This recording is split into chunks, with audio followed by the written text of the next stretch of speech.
गुरु नानक देव जी भाई मर्दाना के साथ उत्तराखंड में चंपावत नामक नगर में पहुंचे। उस समय वहां पर बाबा गोरखनाथ जी के चेले रहा करते थे। उस जगह पर रीठे के बहुत पेड़ थे, जिस पर बहुत ही कड़वे रीठे के फल लगते थे। उस स्थान पर जो साधु रहते थे वह एकांत में रहने वाले थे। उन्हें अपने डेरे के पास किसी का भी आना जाना पसंद नहीं था। उन साधुओं को गुरु नानक देव जी का वहां पर आना भी अच्छा नहीं लगा। उन्होंने गुरु नानक देव जी से पूछा, तुम यहाँ पर क्या करने आए हो? गुरु नानक देव जी ने उन साधुओं से कहा, हम तो ईश्वर की भक्ति करते हैं और उनकी वाणी को समूचे संसार में फैलाते हैं। ईश्वर हमें जहाँ पर भी लेकर जाते हैं हम वहीं पर चले जाते हैं। गुरु नानक देव जी की बात सुनकर वह साधु उनसे पूछते हैं, क्या तुम कोई योगी हो? गुरु नानक देव जी उन साधुओं की बात सुनकर मुस्कुराकर उन साधुओं को जवाब देते हैं कि योगी किसे कहते हैं, योगी क्या होते हैं, मैं इन सब बातों को नहीं जानता। वह साधु गुरु नानक देव जी से कहते हैं, तुम नहीं जानते कि योगी किसे कहते हैं?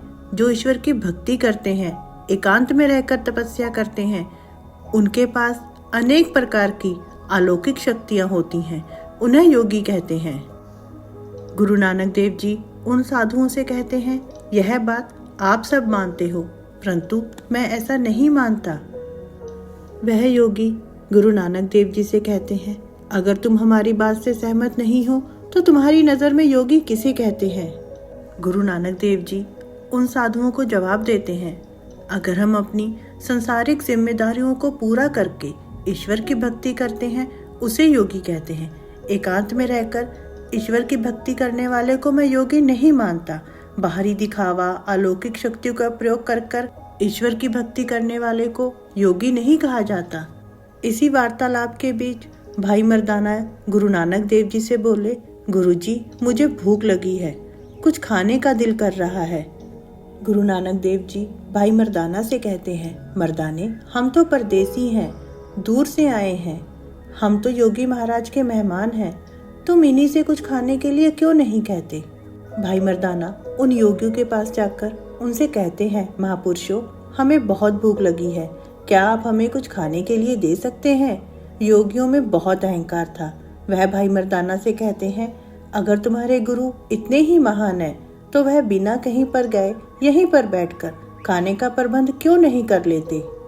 हमें भी पता लगे कि उनमें कितनी शक्ति है, वह कितने सर्वज्ञानी हैं। उन योगियों का इतना अहंकार से भरा हुआ और कठोर व्यवहार देखकर गुरु नानक देव जी ने वहां पर लगे रीठे के फल को देखकर कहा, मर्दाना तुम इन वृक्षों पर जो फल लगे हैं उन्हें तोड़कर खा लो, भगवान सब अच्छा ही करेंगे। भाई मर्दाना गुरु नानक देव जी की बात सुनकर कहते हैं, गुरु जी यह फल तो बहुत कड़वा होता है, लोग तो इस फल का प्रयोग कपड़ों को धोने के लिए करते हैं, मैं इस फल को कैसे खा सकता हूँ? गुरु नानक देव जी फिर से भाई मर्दाना से कहते हैं, मर्दाने तुम रीठे के पेड़ पर चढ़कर फल खाओ और इन योगियों को भी खिलाओ। गुरु नानक देव जी की आज्ञा का पालन करते हुए भाई मर्दाना रीठे के पेड़ पर चढ़ गए और रीठे के फलों को तोड़कर खाने लगे। भाई मर्दाना जी बहुत आश्चर्यचकित हो गए, क्योंकि वह रीठे का फल बहुत ही मीठे थे। मर्दाना ने कुछ फल उन योगियों को भी दिए। जब उन योगियों ने रीठे के फल को खाया तो वह फल बहुत ही मीठे थे। रीठे के फलों को इतना मीठा देखकर वह योगी भी बहुत हैरान हो गए। उन योगियों ने पेड़ पर लगे अपनी तरफ के रीठे के फलों को अपनी शक्तियों से मीठा करना चाहा, परंतु वह ऐसा नहीं कर पाए। जबकि गुरु नानक देव जी की तरफ पेड़ पर लगे हुए रीठे के फल बहुत मीठे थे। यह देखकर उनका अहंकार चकनाचूर हो गया। उन योगियों ने गुरु नानक देव जी के सामने अपने सर को झुका लिया। इस स्थान पर आज गुरुद्वारा श्री रीठा साहिब स्थित है और वहां पर बहुत सारी सिख संगत गुरुद्वारा रीठा साहिब में दर्शन करने के लिए जाती है। तो दोस्तों, आपको हमारी आज की साखी कैसी लगी? आप हमें कमेंट बॉक्स में ज़रूर बताएं और प्लीज़ हमारे चैनल को लाइक, शेयर और सब्सक्राइब ज़रूर कीजिए। कल फिर से मिलते हैं एक नई साखी के साथ।